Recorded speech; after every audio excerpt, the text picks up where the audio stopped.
just thought I would show everyone my coaster fluid painting process. So I don't usually use black because I think that it's a really overwhelming shade. White's just generally a lot easier to work with. But I really want to try it out and see how it goes.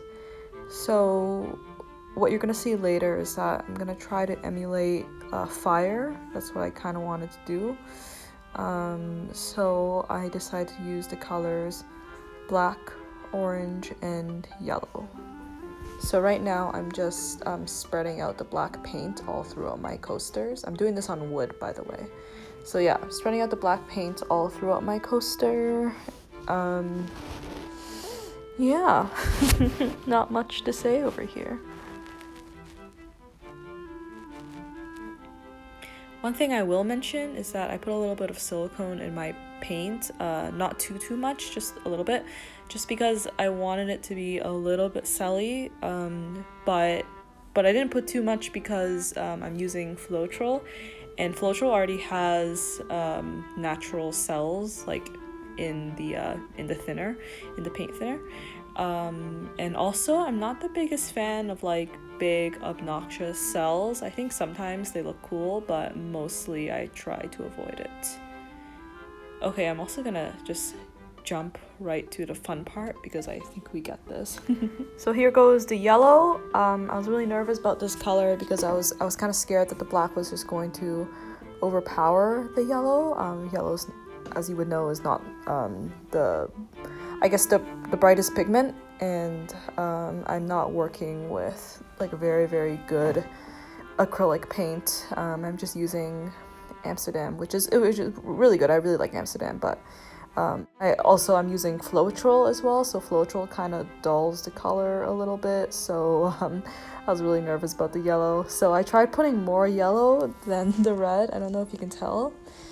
And yeah, so here I am just lining up and kind of bubbling in my red and yellow lines with more black so that I can get ready for my favorite part, which is the blowing. And here it is. I love this part. Honestly, so aesthetically pleasing to watch. So, I think this is called a Dutch pour. I honestly don't remember. I think it is called a Dutch pour. And it's probably my favorite technique to work with. But I don't like how much paint I use. Paint's not exactly cheap. And I use Floetrol, so it's a little bit more of a cheaper alternative to pouring medium, but still, Floetrol's still expensive. It's like $63 a gallon.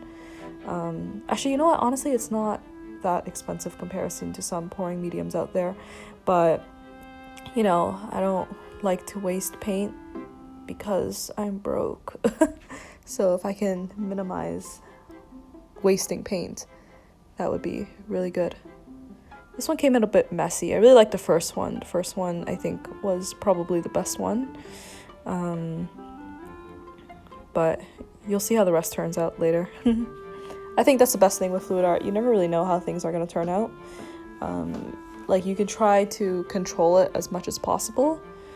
And you always have an idea of, obviously, like what it's going to look like, but you never know fully what it's going to look like. And I think that that's really fun, keeps you on your toes, keeps things interesting. It can also be really frustrating, don't get me wrong. I've had some stuff turn out so bad, and I thought they would turn out amazing. But then on the other hand, I've had things that, I thought would turn out like shit, and then it ended up turning out so nice.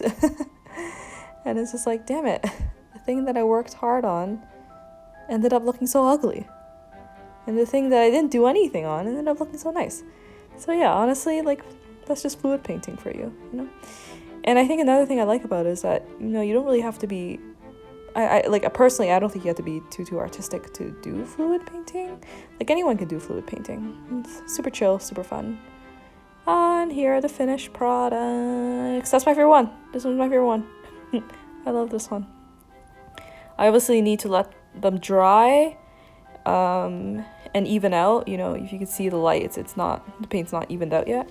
And then I'm gonna varnish it and they are ready to go.